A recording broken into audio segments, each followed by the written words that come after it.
Hello students. Preparation circle channel पर आप सभी का स्वागत है। आज हम एनसीईआरटी क्लास 12th इंग्लिश का chapter 3 deep water written by William Douglas इसको हम पढ़ेंगे और इसको समझेंगे। तो चलिए स्टार्ट करते हैं। पहले हम अबाउट द ऑथर पढ़ेंगे। विलियम डगलस 1898 से 1980 was born in Maine, Minnesota. William Douglas 1898 से 1980 तक मेन में पैदा हुए थे, मिनेसोटा में। After graduating with A bachelors of art in English and economics he spent 2 years teaching high school in Yakima. Graduation करने के बाद बैचलर ऑफ आर्ट्स में अंग्रेजी और इकोनॉमिक्स से उन्होंने 2 वर्ष तक अध्यापन का कार्य किया याकिमा स्कूल में। However he got tired of this and decided to pursue a legal career. फिर भी वे जो है अपने इस अध्यापन के करियर से ऊब गए, थक गए, तो उन्होंने निर्णय किया कि अपना कैरियर वो लीगल में बनाएंगे, लॉ के क्षेत्र में बनाएंगे। He met Franklin D Roosevelt at Yale and become an adviser and friend to the president. वे फ्रैंकलिन डी रूजवेल्ट से येल में मिले, येल यूनिवर्सिटी में, एंड बिकम एन एडवाइजर, उनके सलाहकार बन गए, एंड फ्रेंड बन गए to the president. Franklin D Roosevelt president के वे सलाहकार बन गए। Douglas was leading advocate of individual rights. Douglas जो थे वो एक जाने माने एडवोकेट थे व्यक्ति के अधिकारों के, इंडिविजुअल राइट्स के। He retired in 1975 with a term lasting 36 years and remains the longest serving justice in the history of court. वो 1975 में रिटायर हो गए और उनका कैरियर 36 वर्षों का था और वो लंबे समय तक रहने वाले जस्टिस रहे थे in the history of court, court की हिस्ट्री में, इतिहास में। The following excerpt is taken from of man and mountains by William O Douglas. और ये जो हम पाठ पढ़ रहे हैं ये छोटा सा एक्सर्प्ट है उनकी किताब ऑफ मैन एंड माउंटेन का। It reveals how as a young boy William Douglas nearly drowned in a swimming pool. ये जो है क्या बताता है कि जब विलियम डगलस एक छोटे लड़के थे वो लगभग स्विमिंग पूल में डूब ही गए थे। इन दिस ऐसे इस ऐसे में he talks about his fear of water and thereafter how he finally overcame it. इस ऐसे में वो बात करते हैं अपने पानी के प्रति डर को और उसके बाद कैसे उन्होंने पानी के ऊपर अपनी विजय प्राप्त कर ली, अपने डर को निकाल लिया। Notice how the autobiographical part of the selection is used to support his discussion of fear। अब यहाँ पे नोटिस करना है कि क्या ऑटोबायोग्राफिकल पार्ट है जो सिलेक्ट किया गया है, इस्तेमाल किया गया है उनके इस डिस्कशन में, जो उनका पानी के प्रति डर था। तो चलिए इसको स्टार्ट करते हैं अब हम। It had happened when I was 10 और 11 years old। यह तब हुआ जब मैं कोई 10 या 11 वर्ष की उम्र का था। I had decided to learn to swim. मैंने तैरना सीखने की ठान ली थी। There was a pool at a YMCA in Yakima that offered exactly the opportunity. Yakima में YMCA के अंदर एक तालाब था जो ठीक ऐसा अवसर देता था। The Yakima river was treacherous. Yakima की नदी खतरनाक थी। Mother continually warned against it and kept fresh in my mind the details of each drowning in the river। माँ सदा इसके खिलाफ चेतावनी देती रहती थी और वह डूबने का विस्तृत वर्णन मेरे दिमाग में ताज़ा बनाए रखती थी। But the YMCA pool was safe. लेकिन YMCA का जो ताल था वह सेफ था, सुरक्षित था।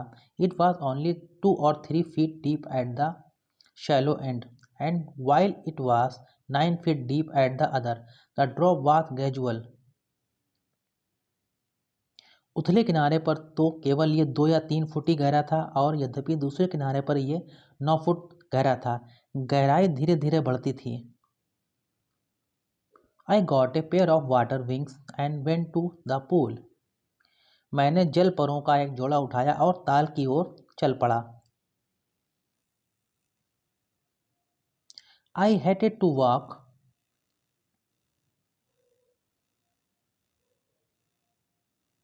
naked into it and show my skinny legs, but I subdued my pride and did it. उसके अंदर नंगे जाकर अपनी पतली पतली टांगें दिखाना मुझे बिल्कुल पसंद न था, पर मैंने अपने अभिमान को दबाया और वह किया।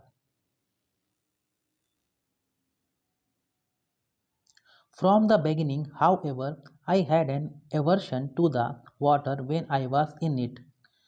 पर शुरुआत से ही पानी के अंदर होने पर मुझे पानी से नफरत होती थी। This started when I was 3 or 4 years old and father took me to the beach in California. This started when I was 3 or 4 years old and father took me to the beach in California.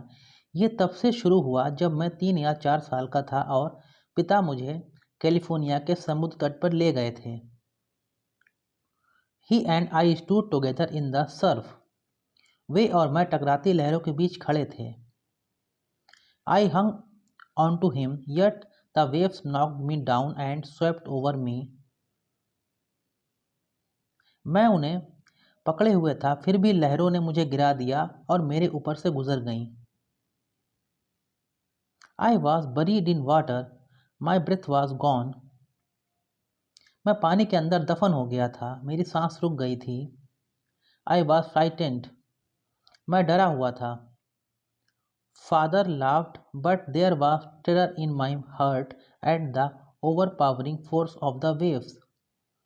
पिता हंस रहे थे, लेकिन लहरों को पराजित करने वाली शक्ति का आतंक मेरे दिल में था।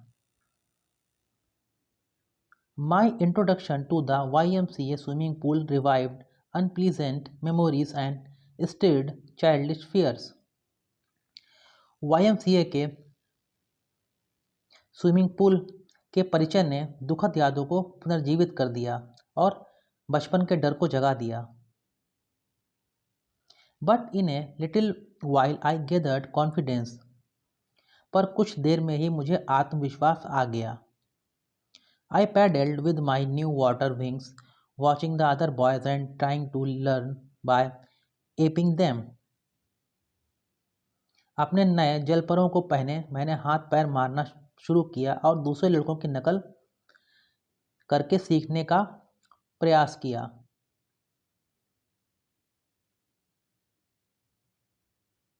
I did this 2 or 3 times on different days and was just beginning to feel at ease in the water when the misadventure happened. अलग अलग दिनों में मैंने 3-4 बार ऐसा किया और अभी आत्मविश्वास आना शुरू ही हुआ था कि तब एक दुर्घटना हो गई।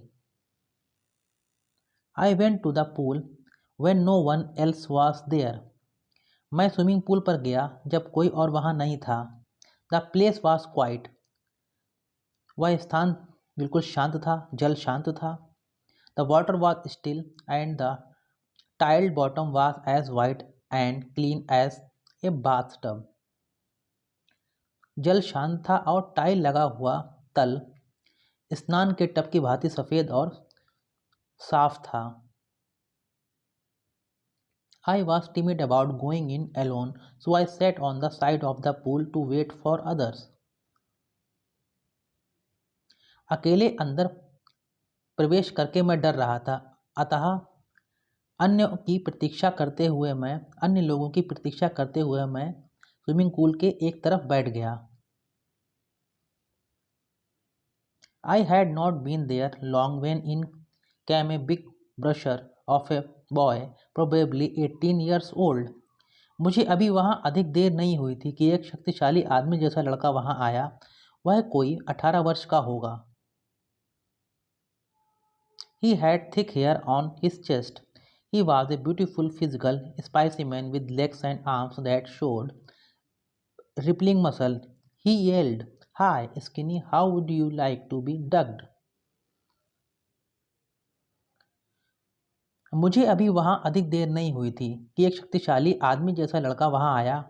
वह कोई 18 वर्ष का होगा। उसकी छाती पर घने काले बाल थे। वह सुंदर स्वास्थ्य का नमूना था। उसकी टांग और बाजू की मांसपेशियां लहरा रही थीं। वह चीखा, "ओ पतलू, तुम्हें डूबना कैसा लगेगा?" With that, he picked me up and tossed me into the deep end. इसके साथ ही उसने मुझे उठा लिया और मुझे पानी में फेंक दिया. I landed in a sitting position, swallowed water and went at once to the bottom. मैं बैठी हुई स्थिति में आकर गिरा, पानी निगला और तुरंत ही तल पर पहुंच गया.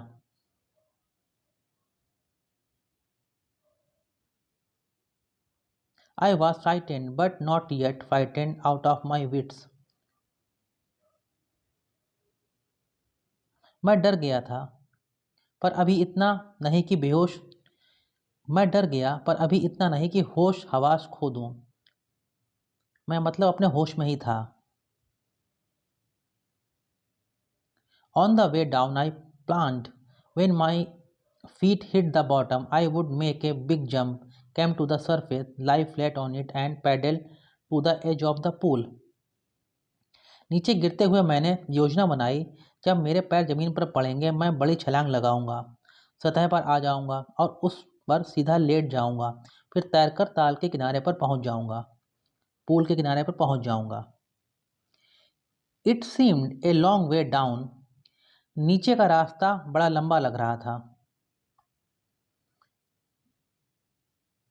Those 9 feet were more like 90, and before I touched bottom, my lungs were ready to burst. वो 9 फुट 90 फुट की तरह लग रहे थे और इससे पहले ही मैं ज़मीन छू लूँ, इससे पहले ही मेरे फेफड़े फटने लगे थे.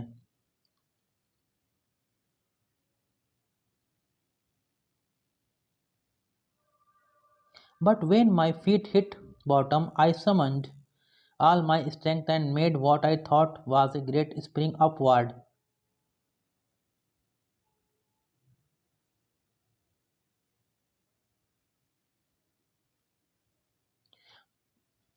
पर जब मेरे पैर ज़मीन पर लगे, मैंने अपनी पूरी ताकत जुटाई और अपने ख्याल से मैंने ऊपर की ओर एक बड़ी छलांग लगाई.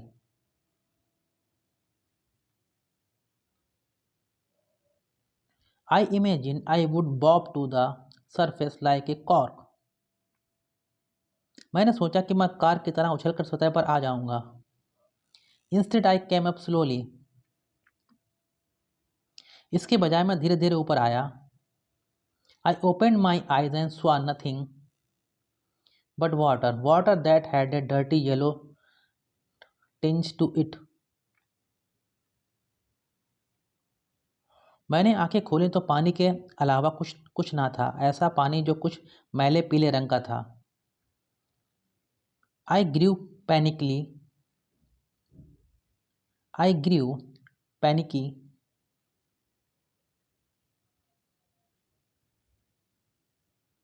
मैं घबराते हुए आगे बढ़ा और ऊपर आया. I reached up as if to grab a rope and my hands clutched only at water. I was suffocating. I tried to yell but no sound came out. Then my eyes and nose came out of water but not my mouth. मैंने सोचा कि मैं car की तरह उछलकर सतह पर आऊँगा. इसके बजाय मैं धीरे धीरे ऊपर आया. मैंने आंखें खोली तो पानी के अलावा कुछ ना था, ऐसा पानी जो कुछ मैले पीले रंग का था. मैं घबराते हुए आगे बढ़ा और ऊपर आया, जैसे कि किसी रस्सी को पकड़ना चाहता हूँ. मेरे हाथ सिर्फ पानी ही लगा. मेरा दम घुट रहा था. मैंने चीखने की कोशिश की पर कोई आवाज़ बाहर नहीं आई. फिर मेरी आंखें और नाक पानी के बाहर आया पर मेरा मुंह नहीं. I I fled I fled I fled at the surface of the water, swallowed and choked. मैं हाथ पैर मारता सतह तक आया, पानी निगला और गला रुध गया. I tried to bring my legs up, but they hung as dead weights, paralyzed and rigid. मैंने अपनी टांगों को ऊपर लाने की कोशिश की पर वे निर्जीव बोझ बनी लटकी रहीं, बिल्कुल संज्ञाहीन और जड़वत. A great force was pulling me under. एक बड़ी शक्ति मुझे नीचे खींच रही थी. I screamed, but only the water heard me. I had started on the long journey back to the bottom of the pool. मैं चीखा पर मेरी आवाज़ सिर्फ पानी ने सुनी. स्विमिंग पूल के तल की ओर की लंबी यात्रा मैंने दोबारा शुरू कर दी थी। I struck at the water as I went down, expending my strength as one in the nightmare fight an irresistible force. नीचे जाते हुए पानी पर जोर आजमाया। मैं अपनी ताकत उस तरह खत्म कर रहा था जैसे भयानक सपने के अंदर कोई किसी अपराजय शक्ति से लड़ रहा हो। I had lost all my breath. मेरी सांस फूल गई थी। My lungs ached, my head throbbed. मेरे फेफड़ों में दर्द हो रहा था, मेरा सिर धक धक रहा था। आई वॉज गेटिंग डिजी, मुझे चक्कर आ रहा था। But I remembered the strategy. I would spring from the bottom of the pool and come like a cork to the surface. पर मुझे योजना का पता था। मैं स्विमिंग पूल के तल से छलांग लगाऊंगा और कॉर्क की तरह सतह पर आऊंगा। I would lie flat on the water, strike out with my arms and thrash with my legs. Then I would get to the edge of the pool and be safe. मैं पानी के ऊपर सीधा लेट जाऊंगा, अपने बाजू से पानी काटूंगा और टांगे मारूंगा। इस प्रकार मैं स्विमिंग पूल के ऊपर आ जाऊंगा और सुरक्षित हो जाऊंगा। I went down endlessly. I opened my eyes, nothing but water with a yellow glow, dark water that one could not see through.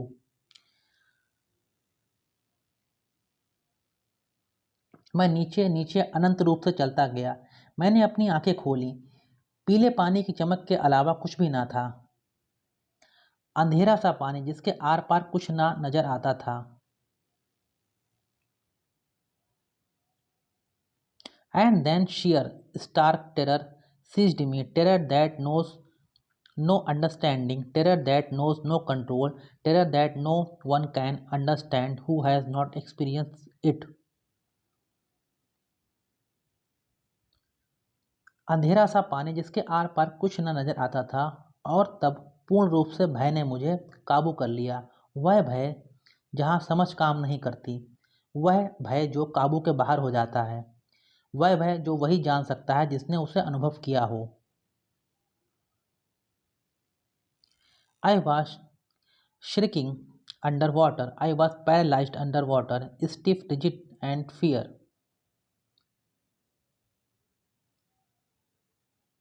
मैं पानी के नीचे चीख रहा था। मैं पानी के नीचे संज्ञा शून्य हो गया था, डर से कठोर और जड़वत।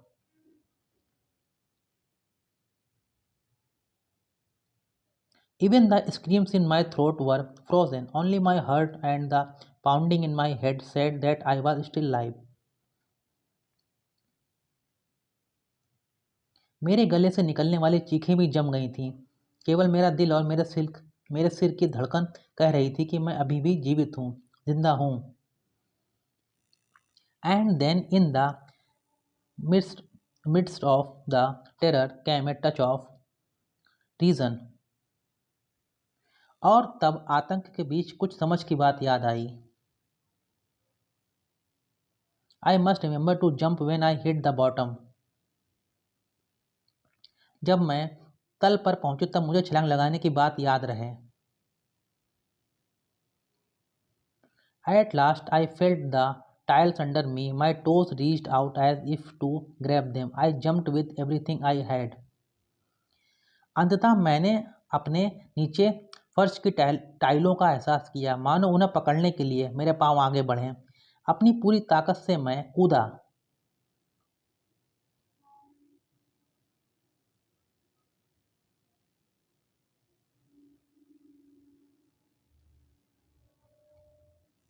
But the jump made no difference. But the jump made no difference. The water was still around me. लेकिन मेरी छलांग से कोई फर्क नहीं पड़ा। पानी अब भी मेरे चारों ओर था।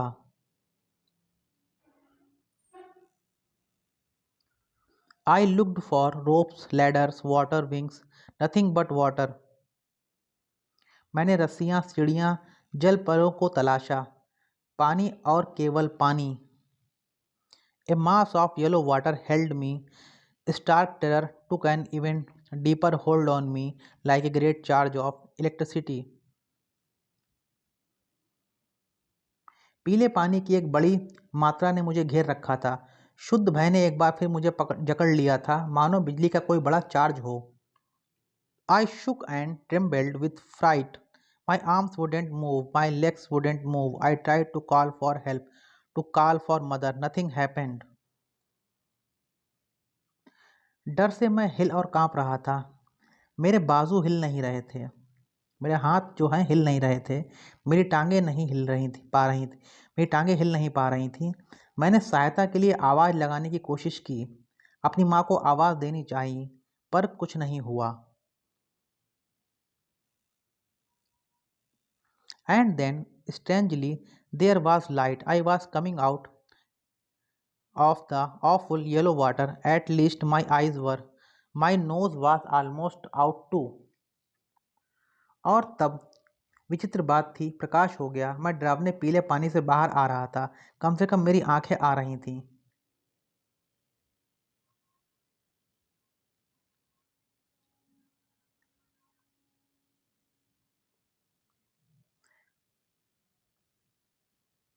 मेरी नाक भी लगभग बाहर थी और मैं तीसरी बार नीचे की ओर चल पड़ा।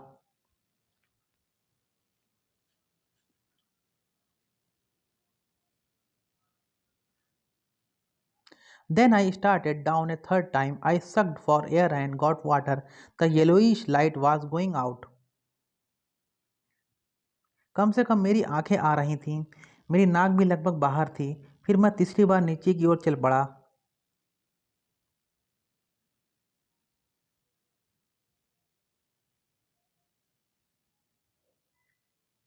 मैंने हवा खींचनी चाही, पर पानी अंदर गया। पीली रोशनी बुझने लगी थी। Then all efforts ceased. तब सारे प्रयास थम गए। I relaxed, even my legs felt limp, and a blackness swept over my brain. मुझे चैन आ गया, मेरी टांगें भी शक्तिहीन अनुभव कर रही थी और मेरे दिमाग पर अंधेरा सा छा गया था। I wiped out fear, it wiped out terror, there was no more panic. इसने डर से छुटकारा दिलाया, इसने आतंक को मिटा दिया, अब कोई घबराहट ना थी।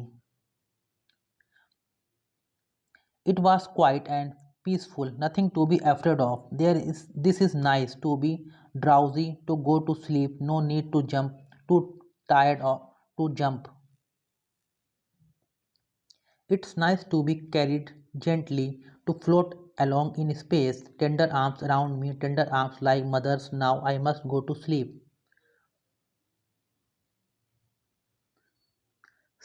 अब कोई घबराहट ना थी, सब कुछ निशब्द और शांत था। डरने के लिए कुछ ना था, ये अच्छा था। उन्नीदा होना, सो जाना, अब छलांग लगाने की आवश्यकता ना थी। इतना थक चुका था कि छलांग भी ना लगा सकता था। अच्छा है, आराम से कोई उठाकर ले जा रहा था, मुक्त आकाश में बढ़ने के लिए। मैं किसी नाजुक हाथों में था, माँ के जैसे नाजुक हाथों में। अब मुझे सोना ही होगा। I crossed to oblivion and the curtain of life fell. मैं बेहोशी के संसार में पहुंच गया और जीवन का पर्दा गिर गया। The next I remember I was lying on my stomach beside the pool, vomiting. अगली बात जो मुझे याद है वह यह है कि मैं स्विमिंग पूल के किनारे पेट के बल लेटा हुआ उल्टियाँ कर रहा था। The chap that threw me in was saying, but I was only fooling. Someone said the kid nearly died. मुझे अंदर फेंकने वाला व्यक्ति कह रहा था, पर मैं तो सिर्फ मजाक कर रहा था। कोई बोला बच्चा लगभग मर ही गया था। Be all right now, let's carry him to the locker room. बच्चा लगभग मर ही गया था, अब शांत शांत हो जाओ, चलो इसे लेकर लॉकर रूम में चलें। Several hours later I walked home. I was weak and trembling. कई घंटे बाद जब मैं चलकर घर गया, मैं कमज़ोर था और काँप रहा था। I shook and cried when I lay on my bed. Several hours later, I walked home. I was weak and trembling. I shook and cried when I lay on my bed. कई घंटे बाद मैं चलकर घर गया। मैं कमज़ोर था और कांप रहा था। बिस्तर पर लेटा तो मैं हिल और रो रहा था। I couldn't eat that night. For days a haunting fear was in my heart. उस रात मैं भोजन ना कर सका। कई दिनों तक मेरे दिल में एक डर बना रहा। The slightest ex- exertion upset me, making me wobbly in the knees and sick to my stomach. The slightest exertion upset me, making me wobbly in the knees and sick to my stomach. थोड़ा सा जोर लगाने पर ही मैं बेहाल हो जाता था। मेरे घुटने अस्थिर हो जाते और मेरे पेट में दर्द हो जाता। I never went back to the pool. I feared water. I avoided it whenever I could. मैं उस स्विमिंग पूल पर कभी वापस नहीं गया। मैं पानी से डरता था। जहाँ भी हो सकता था मैं उससे बचने का प्रयास करता। A few years later, when I came to know the waters of the Cascades, I wanted to get into them.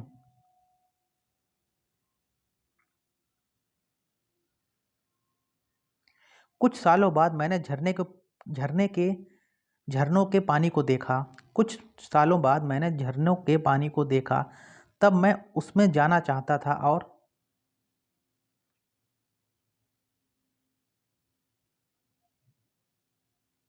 I wanted to get into them, and whenever I did, whether I was wading the Teton or bumping river or bathing in warm lake of the goat rocks, the terror that had seized me in the pool would come back.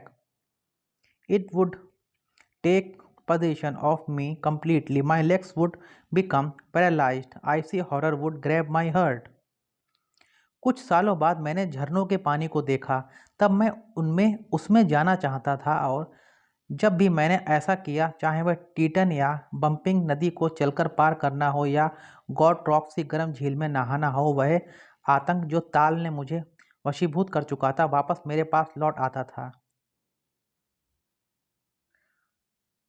मैं पूरी तरह इनके वश में हो जाता था। मेरी टांगें पैरालाइज्ड हो जाती थीं। एक बर्फीला सा भय मेरे दिमाग को जकड़ लेता था।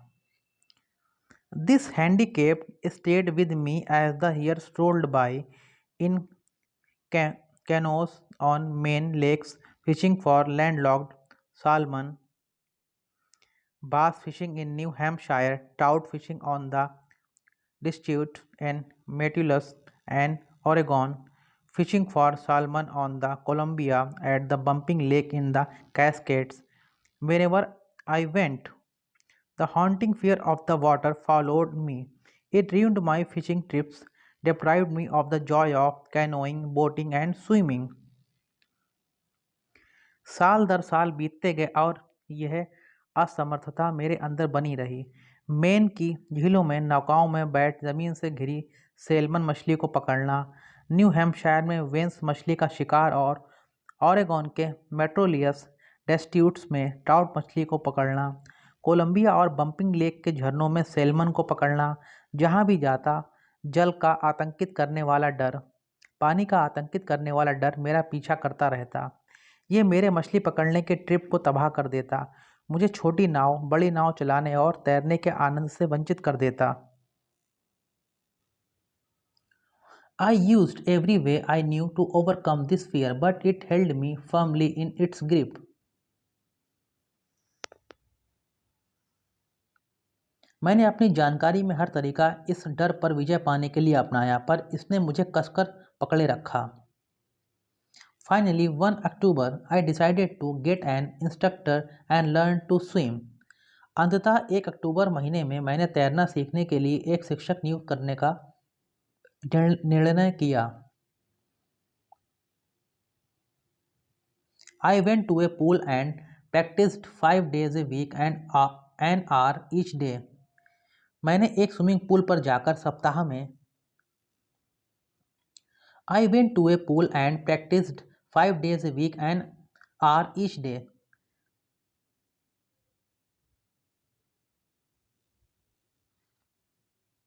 मैंने एक स्विमिंग पूल पर जाकर सप्ताह में 5 दिन प्रतिदिन 1 घंटे तक अभ्यास करता। The instructor put a belt around me. शिक्षक मेरे चारों ओर एक बेल्ट बांध देता। A rope attached to the belt went through a pulley that ran on an overhead cable.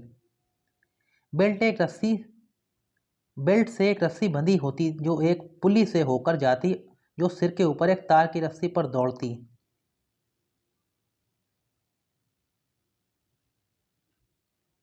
He held on to the end of the rope and we went back and forth across the pool, hour after hour, day after day, week after week.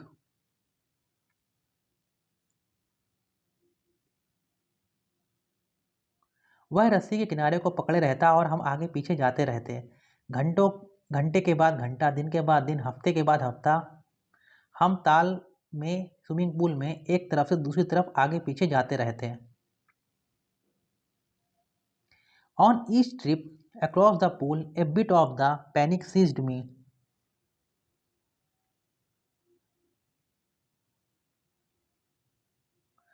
Swimming pool के are पार की हर यात्रा में कुछ डर मेरे मन में बना रहता। Each time the instructor relaxed his hold on the rope and I went under, some of the old terror returned and my legs froze. हर बार जब शिक्षक रस्सी पर अपनी पकड़ ढीली करता और मैं पानी के अंदर चला जाता, पुराने आतंक का कुछ अंश लौट आता और मेरी टांगें जम जाती।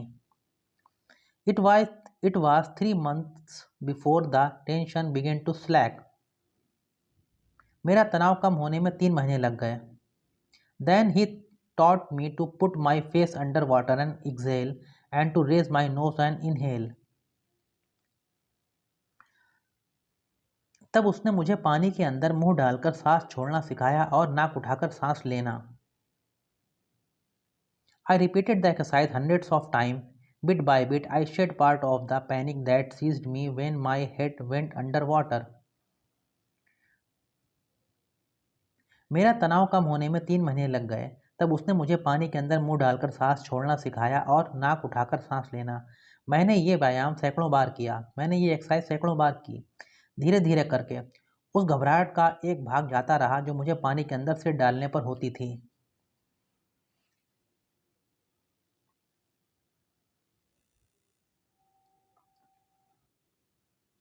Next, he held me at the side of the pool and had me kick with my legs. For weeks I did just that.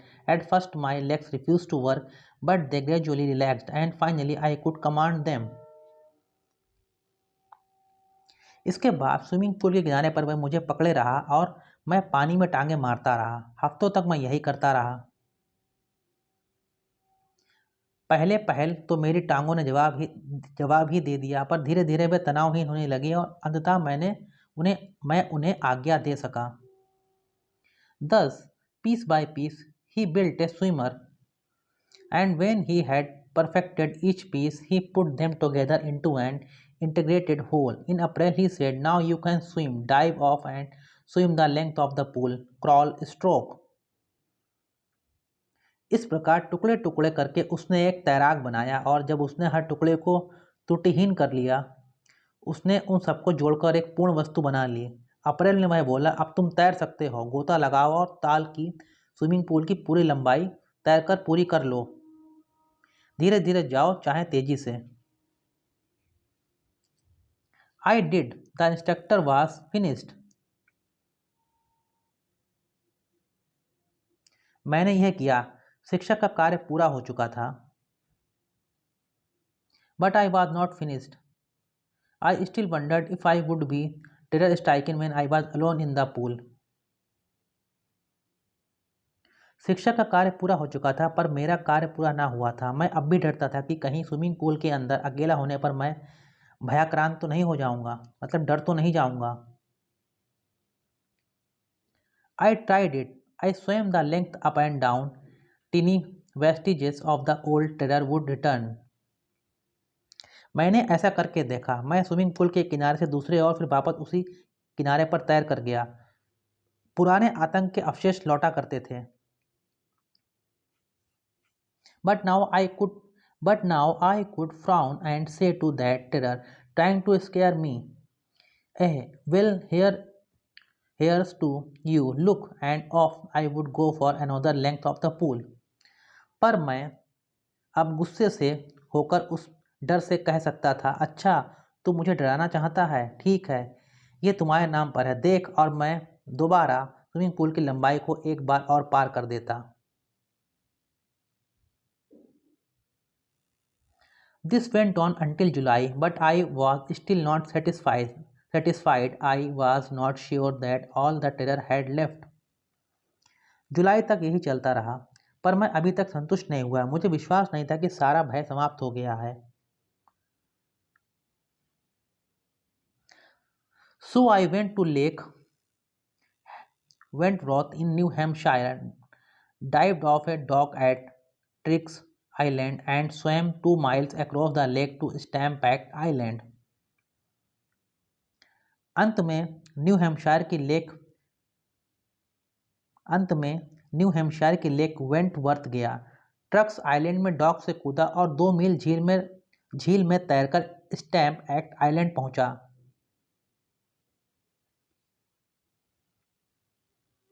I swam the crawl, breast stroke, side stroke and back stroke.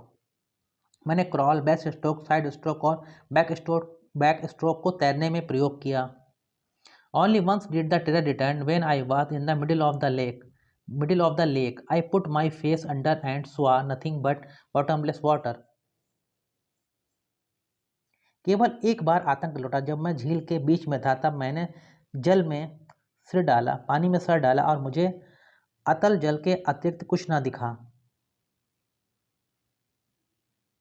The old sensation returned in miniature. I laughed and said, well, Mr. Terror, what do you think you can do to me? I fled and swam on. केवल एक बार आतंक लौटा जब मैं झील के बीच में था। तब मैंने पानी में सिर डाला और मुझे अतल जल के अतिरिक्त कुछ न दिखा। पुरानी भावना छोटे रूप में लौट आई।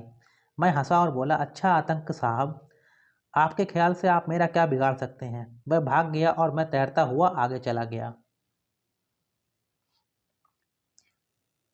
Yet I had residual doubts. फिर भी मेरे मन में शक बाकी था।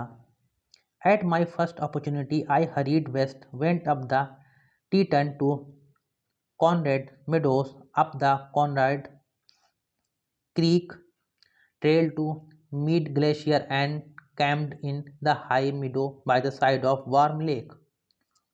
The next morning, I into the lake and swam across to the other shore and back, just as Dog Cop Corpron used to do. I shouted with joy, and Gilbert Peak returned the echo. I had conquered my fear of water. फिर भी मेरे मन में शक बाकी था। पहला अवसर मिलते ही मैं पश्चिम की ओर तेजी से चला। टीटन से ऊपर कोनार्ड मिडोस तक गया, कोनार्ड ग्रीक ट्रेल से मिडे ग्लेशियर तक और वार्म लेक के किनारे हाई मिडोस में कैंप डाला। अगले दिन सुबह मैंने कपड़े उतारे, झील में गोता लगाया और तैरकर दूसरे किनारे तक पहुंचा और फिर तैरकर ही वापस आया। बिल्कुल वैसे डॉग कॉर्पन किया करता था। मैं खुशी से चीख पड़ा और गिलबर्ट चोटी ने गूंजकर चीख दोहराई। मैं जल के भय पर विजय पा चुका था। The experience had a deep meaning for me, as only those who have known stark terror and conquered it can appreciate. In death there is a peace, there is a terror only in the fear of death, as Roosevelt knew when he said, all we have to fear is fear itself, because I had experienced both the sensation of dying and the terror that fear of it can produce. The will to live somehow grew in intensity. At last I felt released, free to walk the trails and climb the peaks and to brush aside fear.